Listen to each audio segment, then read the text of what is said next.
The experience that we called incense ritual and perfume history, it's a meeting where I wanna explain, I wanna touch people with something that it's about words, and that's the history. So I would like to talk a little bit in a very light way about the history of perfume, how we arrived today, what is the final product that we know today, how it was, for example, years and years ago, and how it's born. And if we're talking about how the perfume was born, of course, the frankincense ceremony, it shows the origin of perfume,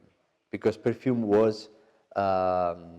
generated, the word perfume, that means through the smoke in a Latin language,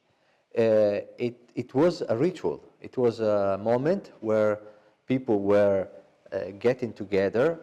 and somehow connect with everybody that was in the ritual, but also with God, with the spirituality. So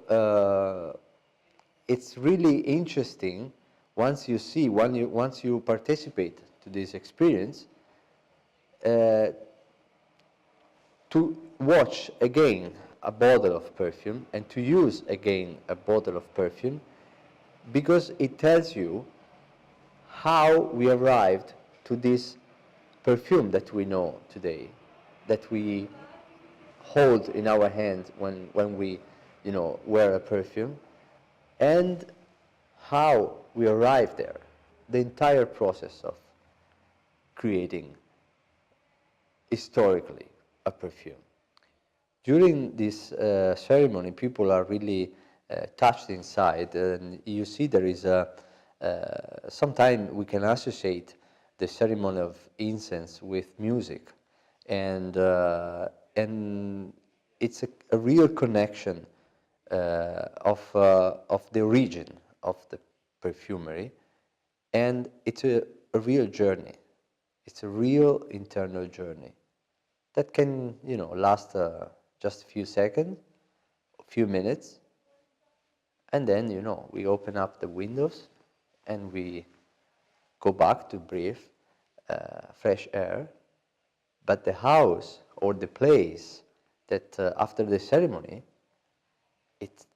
it's magical, because the perfume and the soul of the perfume and the people really stay for a long time in the room.